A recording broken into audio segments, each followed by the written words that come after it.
혹시 이런 경험 있으신가요? 누군가 아무렇지 않게 던진 말 한마디가 하루 종일 머릿속을 떠나지 않는 거예요. 출근길에 동료가 지나가듯 말합니다. 오늘 좀 피곤해 보여요. 분명히 별뜻 없는 말일수어요. 그런데 그 순간부터 마음이 가라앉기 시작합니다. 내 얼굴이 그렇게 안 좋아 보이나? 요즘 관리를 못하고 있나? 혹시 내가 무기력해 보였나? 사람들이 나를 안 좋게 보고 있는 건 아닐까? 처음엔 그냥 작은 생각 하나였는데 시간이 지날수록 점점 커집니다. 회의 중이다. 회의 떠오르고 그 말이 떠오르고 점심 먹다가도 떠오르고 집에 돌아와 씻고 누워도 계속 생각나요. 심지어 상대방은 그 말을 했다는 사실조차 잊어버렸을 겁니다. 그런데 나만 그 말 한마디에 하루를 통째로 빼앗겨 것 같죠. 또 이런 경우도 있습니다. 친구가 장난처럼 말해요. 너는 너무 예민한 것 같아. 그 순간 웃으면서 넘기긴 했는데 집에 와서 갑자기 마음이 무너집니다. 내가 정말 정말 피곤한 사람인가? 내가 사람들을 불편하게 하나? 앞으로는 말을 줄여야 하나? 내 감정을 숨겨야 하나? 머리로는 압니다. 그냥 한마디였다는 걸요. 상대가 나를 공격하려고 한 말이 아닐 수든 걸요. 이 정도로 신경 쓸 일이 아니라는 것도 알아요. 그럼은 말을 듣지 않습니다. 이미 가슴은 답답해지고 머릿속에서는 그 장면이 수십 번 반복 재생됩니다. 그 사람이 어떤 표정으로 말했는지, 어떤 톤이었는지, 주변 사람들이 들었는지, 내가 그때 어떻게 반응했는지까지 하나하나 다시 떠올라요. 그리고 결국 이런 생각까지 갑니다. 나는 왜 이렇게 약할까? 남들은 그냥 넘기는 말을 왜 나는 이렇게 오래 붙잡고 있을까? 왜 말 한마디에 하루 종일 무너질까? 오늘 영상은 바로 이런 분들을 위한 이야기입니다. 남들 말 한마디에 하루 종일 무너지는 사람. 상대의 표정 하나, 말투 하나, 짧은 지적 하나에도 마음이 크게 흔들리는 사람. 그리고 그런 자기 자신이 너무 피곤하고 싫었던 사람들에게 꼭 필요한 이야기입니다. 먼저 가장 중요한 것부터 말씀드릴게요. 당신이 이상한 게 아닙니다. 당신이 약한 것도 아닙니다. 그리고 단순히 예민해서 그런 것도 아닙니다. 이건 당신의 뇌가 인간계 속 신호를 남들보다 강하게, 깊게, 오래 처리하고 있기 때문에 생기는 현상입니다. 우리는 보통 말이 귀로 들어온다고 생각하죠. 하지만 사실 말은 귀로만 들어오지 않습니다. 말은 뇌 전체로 들어옵니다. 누군가 나에게 한마디를 던진 순간 내 뇌는 단순히 그 문장의 뜻만 해석하지 않아요. 상대의 표리의 높낮이, 말의 속도, 눈빛, 주변 분위기, 과거의 기억, 나와 그 사람의 관계까지 동시에 분석합니다. 예를 들어 누군가 이렇게 말한다고 해볼게요. 너 오늘 좀 조용하네. 이 문장 자체는 별 문제가 없어 보입니다. 그런데 뇌는 이걸 단순히 문장 하나로 받아들이지 않아요. 상대가 왜 그런 말을 했지? 내가 이상해 보였나? 내가 분위기를 망쳤나? 혹시 나한테 서운한 게 있나? 나를 부담스러워하나? 이렇게 수많은 가능성을 동시에 열어봅니다. 특히 관계에 민감한 사람의 뇌는 이 과정을 훨씬 빠르게 훨씬 깊게 진행합니다. 마치 보통 사람의 뇌가 문장 하나만 읽는다면 민감한 사람의 뇌는 그 문장 뒤에 숨은 의까지 전부 스캔하는 것과 같습니다. 여기서 핵심 역할을 하는 곳이 바로 편도체입니다. 편도체는 뇌 안에 있는 작은 감정 경보 장치 같은 곳입니다. 이 기관은 우리가 위험을 감지할 때 빠르게 반응합니다. 원래는 생존을 위해 필요한 시스템이에요. 숲속에서 갑자기 바스락거리는 소리가 들렸을 때 그게 바람인지 천천히 분석하고 있으면 늦겠죠. 그래서 뇌는 일단 먼저 반응합니다. 위험할 수도 있어. 조심해. 멈춰. 이렇게 경보를 울리는 거예요. 문제는 현대 사회에서 이 편도체가 실제 맹수뿐만 아니라 사람의 말, 평가, 거절 비슷하게 반응한다는 겁니다. 누군가 나를 살짝 비판했을 때, 상대의 표정이 갑자기 차가워졌을 때, 메신저 답장이 짧게 왔을 때, 사람들 앞에서 내 이름이 언급됐을 때, 편도체는 이렇게 해석할 수 있습니다. 위험해. 관계가 흔들릴 수 있어. 거절당할 수 있어. 버려질 수 있어. 머리로는 별일 아니라고 생각해도 뇌의 감정 시스템은 이미 위협으로 받아들인 겁니다.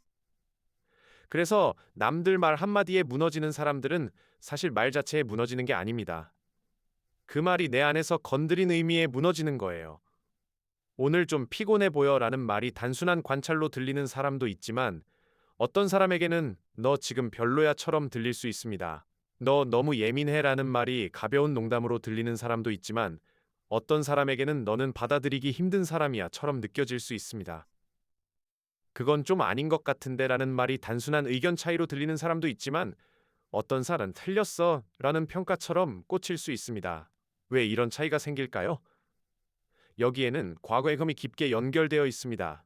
사람의 뇌는 단순히 현재만 보고 반응하지 않습니다. 현재의 상황을 과거의 기억과 비교하면서 해석합니다. 어릴 때 자주 혼났던 사람은 누군가의 낮은 목소리만 들어도 몸이 먼저 긴장할 수 있습니다. 부모나 선생님에게 자주 평가받았던 사람은 작은 지적에도 자신 전체가 부정당한 것처럼 느낄 수 있습니다. 친구 관계에서 배제당한 경험이 있던 사람은 누군가의 짧은 답장에도 관계가 불안해질 수 있습니다. 상처가 컸던 사람일수록 이렇게 학습합니다. 다시는 그런 일 겪으면 안 돼. 작은 신호도 놓치면 안 돼. 사람들의 반응을 빨리 알아차려야 해. 그래야 나를 지킬 수 있어. 뇌는 나를 보호하려고 더 민감한 감지 시스템을 만듭니다. 그러니까 당신이 남들 말에 쉽게 흔들리는 건 단순히 마음이 약해서가 아닙니다. 오히려 당신의 뇌가 과거의 상처를 반복하지 않기 위해 지나치게 열심히 하고 있는 겁니다. 마치 연기 감지기가 너무 예민하게 설정되어 있는 것과 같아요. 진짜 불이 났을 때는 당연히 경보가 필요합니다. 그런데 토스트가 조금 탔을 뿐인데도 경보가 울리면 어떨까요? 실제로 큰 위험은 아닌데 몸은 이미 비상 상황처럼 반응합니다. 남들 말 한마디에 무너지는 사람의 뇌도 비슷합니다. 상대가 나를 완전히 공격한 것도 아니고 관계가 끝난 것도 아니고 내가 정말 큰 잘못을 한 것도 아닌데 뇌의 경보 시스템은 이미 크게 울려버립니다. 그러면 몸에도 변화가 생깁니다. 가슴이 답답해지고 배가 불편해지고 목이 조이고 얼굴이 뜨거워지고 손끝이 차가워 심장이 빨리 뜁니다. 그리고 생각은 점점 좁아집니다. 방금 그 말은 무슨 뜻이지? 내가 다른 사람들도 그렇게 생각하나?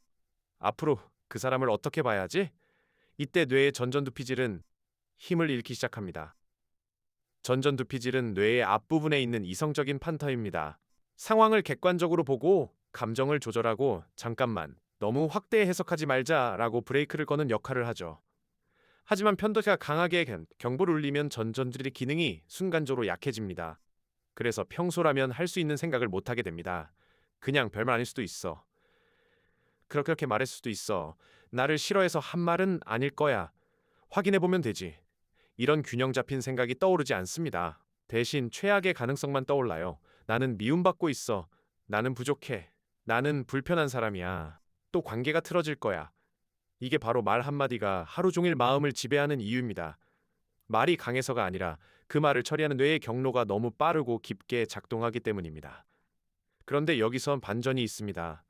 이런 민감함은 단점만 있는 게 아닙니다.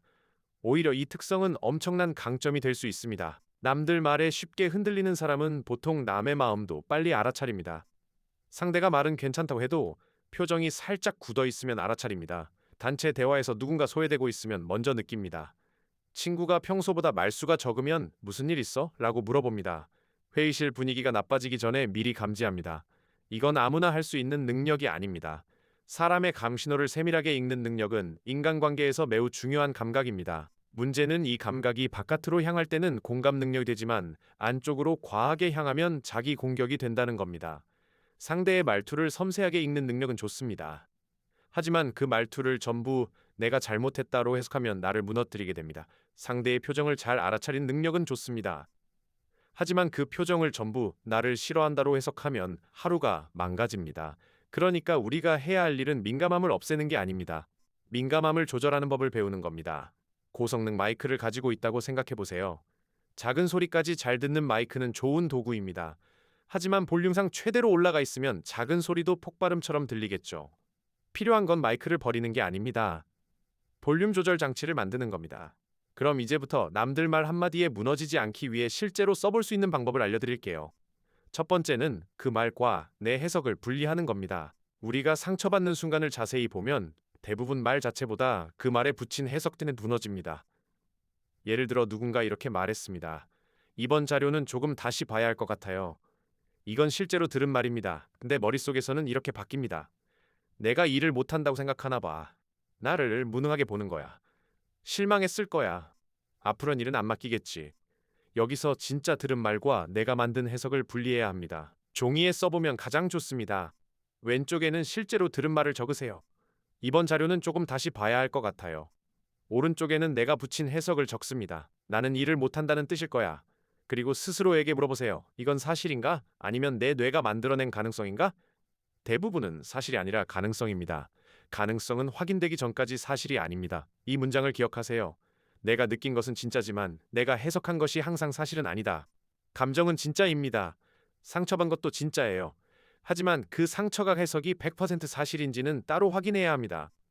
이 작은 구분만 해도 마음이 훨 휩쓸립니다. 두 번째는 반복적 재생을 멈추기 위해 질문을 바꾸는 겁니다. 상처받은 사람의 뇌는 보통 이런 질문을 반복합니다. 왜 그런 말 했을까? 나를 싫어하나? 내가 이상한가? 앞으로 어떡하지? 이 질문들은 답이 나오지 않습니다. 답이 나오지 않기 때문에 뇌는 계속 생각합니다. 생각을 많이 해서 해결되는 게 아니라 오히려 더 깊은 구멍으로 들어가게 됩니다. 이 질문을 이렇게 바꿔야 합니다. 내가 지금 확인한 사실은 무엇인가? 내가 아직 모르는 것은 무엇인가? 이 상황을 다르게 해석할 가능성은 무엇인가?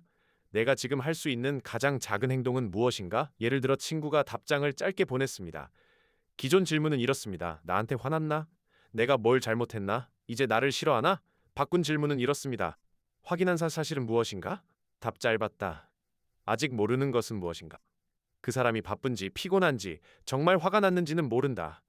다르게 해석할 가능성과 일이 많을 수도 있고 이동 중이었을 수도 있고 그냥 짧게 답하는 스타일일 수도 있다. 내가 할 수 있는 작은 행동은 무엇인가? 당장 결론 내리지 않고 몇 시간 기다리거나 부드럽게 물어본다. 이렇게 질문을 바꾸면 뇌가 감정의 소용돌이에서 문제 해결 모드로 이동합니다. 세 번째는 몸을 먼저 안정시키는 겁니다. 많은 사람들이 상처받았을 때 생각으로 감정을 해결하려고 합니다. 하지만 뇌가 이미 위협 상태에 들어가면 생각으로 바로 해결하기 어렵습니다. 이럴 때는 몸부터 진정시켜야 합니다. 왜냐하면 뇌는 몸의 신호를 보고 지금 안전한지 판단하기 때문입니다. 심장이 빨리 뛰고 호흡이 얕아지고 어깨가 굳어 있으면 뇌는 이렇게 생각합니다. 아직 위험하구나. 반대로 호흡이 느려지고 근육이 풀리고 시선이 안정되면 뇌는 이렇게 받아들입니다. 이제 조금 안전하구나. 가장 간단한 방법은 날숨을 길게 내쉬는 겁니다. 4초 동안 들이마시고 6초 동안 내쉬세요. 굳이 완벽하게 맞추지 않아도 됩니다. 중요한 건 들숨보다 날숨을 길게 만드는 겁니다. 날숨이 길어지면 몸은 서서히 긴장을 낮추기 시작합니다. 또 하나는 발바닥 감각을 느끼는 겁니다. 지금 발이 바닥에 닿은 느낌을 느껴보세요. 발가락에 살짝 힘을 줬다가 풀어보세요. 의자에 닿아 있는 허벅지의 무게를 느껴보세요. 이런 단순한 신체 감각은 뇌를 현재로 데려옵니다. 상처받은 뇌는 자꾸 과거의 기억과 미래의 걱정으로 달려갑니다. 그럴 때 몸의 감각은 이렇게 말해줍니다. 지금 여기에 있어. 지금 장 큰일은 벌어지지 않았어. 지금은 안전해. 상대의 말에 바로 정체성을 걸지 않는 겁니다. 이게 정말 중요합니다. 남들 말에 쉽게 무너지는 사람들은 작은 피드백을 자기 전체에 대한 평가로 받아들이는 경우가 많습니다. 누군가 자료를 지적하면 내 자료에 수정할 부분이 있구나가 아니라 나는 일을 못하는 사람이구나가 됩니다. 누군가 내 말에 동의하지 않으면 의견이 다르구나가 아니라 나는 틀린 사람이구나가 됩니다. 누군가 연락을 늦게 하면 지금 바쁜가 보다가 아니라 나는 중요하지 않은 사람이구나가 됩니다. 이렇게 사건과 정체성이 붙어버리면 작은 일도 크게 아픕니다. 그래서 반드시 문장을 분리해야 합니다. 이 자료에는 수정할 부분이 있다. 하지만 나는 무능한 사람이 아니다. 상대는 내 의견에 동의하지 않아다. 하지만 내 가치가 사라진 것은 아니다. 그 사람이 답장을 늦게 했다. 하지만 내가 중요하지 않은 사람이라는 증거는 아니다. 사건이고 나는 나입니다. 사람의 말 한마디가 내 전체를 정의할 수는 없습니다. 어떤 사람이 나를 깐 오해할 수는 있습니다. 하지만 그 오해가 내 인생 전체의 판결문 아닙니다. 다섯 번째는 확인할 수 있는 관계라면 부드럽게 확인하는 겁니다. 생각이 너무 오래 반복될 때는 혼자 추측하지 말고 확인한 것이 도움이 됩니다. 물론 따지듯이 묻는 것이 아닙니다. 아까 왜 그렇게 말했어? 나한테 불만 있어? 이렇게 물으면 상대도로 반응할 수 있습니다. 대신 이렇게 말해보세요. 아까 그 말이 조금 신경 쓰였는데 혹시 내가 다르게 이해한 걸 수도 있어서 물어봐. 또는 내가 그 말을 듣고 살짝 위축됐는데 내 의도는 어떤 거였는지 궁금해. 이렇게 말하면 공격이 아니라 확인이 됩니다. 그리고 많은 경우 상대는 이렇게 말할 겁니다. 아, 그런 뜻 아니었어. 그냥 걱정돼서 한 말이야. 내가 표현을 좀 이상하게 했나 보다. 물론 모든 관계에서 확인이 가능한 건 아닙니다. 상대가 안전한 사람이 아니거나 계속 나를 깎아내리는 사람이면 굳이 확인할 필요 없습니다. 그런 경우에는 오히려 거리를 두는 것이 필요합니다. 여기서 또 하나 구분해야 할 것이 있습니다. 내가 예민하게 받아들인 말인지 상대가 정말 무례하게 말한 것인지 구분하는 겁니다. 민감한 사람들은 자주 자기 탓을 합니다. 내가 너무 예민한가? 내가 과하게 받아들였나? 내가 문제인가? 하지만 세상에는 정말로 무례한 말도 있습니다. 너는 왜 항상 그 모양이야? 너 때문에 분위기 망쳤잖아. 넌 진짜 피곤한 스타일이야. 그 정도도 못해? 이런 말은 단 피드백이 아닙니다. 이건 사람을 깎아내리는 말입니다. 이런 말에 상처받는 건 당연합니다. 모든 상처를 내 예민함 탓으로 돌리면 안 됩니다. 민감함을 조절하는 것과 무례함을 참는 것은 완전히 다른 문제입니다. 내가 조절해야 할 감정도 있지만 상대가 책임져야 할 말도 있습니다. 그러니 스스로에게 이렇게 물어보세요. 이 말은 행동에 대한 피드백인가? 아니면 나라는 사람에 대한 공격인가? 행동에 대한 피드백이라면 배울 수 있습니다. 하지만 사람 자체를 깎아내리는 말이라면 그건 내가 고칠 문제가 아니라 경계해야 할 신호일 수 있습니다. 여섯 번째는 하루 종일 자신을 다시 비난하지 않는 겁니다. 이 부분이 정말 중요합니다. 말 한마디에 상처받은 사람은 보통 두 번 무너집니다. 첫 번째는 상대의 말 때문에 무너집니다. 두 번째는 그런 자기 자신을 보고 무너집니다. 나는 왜 이렇게 약하지? 아직도 그 말을 신경 쓰고 있네. 진짜 피곤하다. 남들은 잘만 넘기는데 나만 왜 이럴까? 하지만 이 자기 비난이 상처를 더 오래 붙잡게 만듭니다. 뇌는 비난을 받으면 다시 위협 상태로 들어갑니다. 상대에게 상처받은 뒤 내가 나를 또 공격하면은 쉴 곳이 없어집니다. 그래서 마음이 더 오래 무너지는 겁니다. 이때 필요한 건 자기 합리화가 아닙니다. 자기 연민입니다. 자기 연민은 나는 아무 잘못 없어라고 우기는 게 아닙니다. 내가 지금 아프구나. 이 말이 나에게 크게 느껴졌구나. 내 뇌가 나를 보호하려고 과하게 반응했구나. 괜찮아. 지금부터 천천히 진정하면 돼. 이렇게 내 편이 되어주는 태도입니다. 상처받았을 때 가장 먼저 필요한 사람은 내가 아니라 나를 안정시켜주는 나입니다. 일곱 번째는 내 마음의 회복 시간을 존중하는 겁니다. 어떤 사람은 말 한마디를 듣고 5분 뒤에 있습니다. 어떤 사람은 몇 시간 동안 생각합니다. 어떤 사람은 며칠이 지나도 떠올립니다. 이건 단순히 성격 차이가 아니라 처리 방식의 차이입니다. 깊게 처리하는 뇌는 회복에도 시간이 필요합니다. 깊은 물에 돌을 던지면 파문이 오래 갑니다. 얕은 물은 금방 잠잠해지지만 깊은 물은 천천히 흔들립니다. 그렇다고 깊은 물이 잘못된 건 아니잖아요. 당신의 마음도 그렇습니다. 깊게 느끼는 살은 오래 흔들릴 수 있습니다. 하지만 그만큼 깊이 이해하고 깊이 사랑하고 깊이 연결될 수 있는 사람이기도 합니다. 그러니 빨리 괜찮아져야 한다고 스스로를 몰아붙이지 마세요. 대신 이렇게 말해보세요. 나는 지금 회복 중이다. 내 마음은 느리지만 분명히 돌아오고 있다. 오늘 하루가 조금 흔들렸다고 내 인생 전체가 흔들린 것은 아니다. 이 문장만으로도 마음은 조금씩 제자리로 돌아오기 시작합니다. 결국 남들 말 한마디에 하루 종일 무너지는 이유는 당신이 약해서가 아닙니다. 당신의 뇌가 관계의 신호를 아주 강하게 감지하기 때문입니다. 당신의 마음이 말의 표면이 아니라 그 안의 의미까지 깊게 처리하기 때문입니다. 그리고 어쩌면 과거의 상처가 당신의 뇌에게 이렇게 가르쳤기 때문입니다. 작은 신호도 놓치면 안 돼. 그래야 다시 다치지 않아. 그러니 지금까지 당신은 예민했던 게 아니라 살아남기 위해 예민해졌던 것일 수 있습니다. 하지만 이제는 조금 다르게 배울 수 있습니다. 모든 말이 나를 공격하는 것은 아니다. 모든 표정이 나를 미워한다는 뜻은 아니다. 모든 피드백이 내 가치를 부정하는 것은 아니다.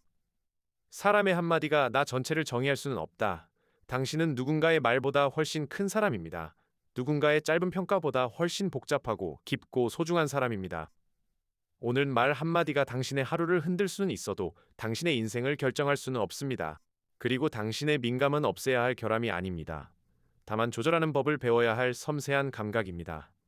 너무 크게 감정의 볼륨을 조금 낮추고 상대의 말과 나의 해석을 분리하고 몸을 안정시키고 내 정체성을 한 말에 맡기지 않는 것. 이 작은 연습들이 쌓이면 같은 말을 들어도 예전만큼 무너지지 않게 됩니다. 상처를 아예 안 받는 사람이 되는 게 목표가 아닙니다. 상처를 받아도 다시 나에게 돌아올 수 있는 사람이 되는 것. 그게 진짜 단단함입니다. 그러니 앞으로 누군가의 말 한마디에 마음이 흔들리는 날이 오면 이렇게 말해보세요. 아, 내 뇌가 지금 나를 지키려고 경보를 울리고 있구나. 하지만 지금 당장 모든 걸 최악으로 해석할 필요는 없어. 나는 잠시 흔들릴 수 있지만 다시 돌아올 수 있어. 당신은 너무 예민한 사람이 아닙니다. 당신은 세상을 깊게 느끼는 사람입니다. 이제 필요한 건 그 깊이를 미워하는 것이 아니라 그 깊이 안에서 나를 잃지 않는 법을 배우는 것입니다. 여러분은 누군가의 말 한마디 때문에 하루일 마음이 무너진 적이 있으신가요? 가장 오래 마음에 남았던 말은 무엇이었나요? 댓글로 여러분의 경험을 들려주세요. 오늘 이야기가 도움이 되셨다면 구독과 좋아요 부탁드립니다.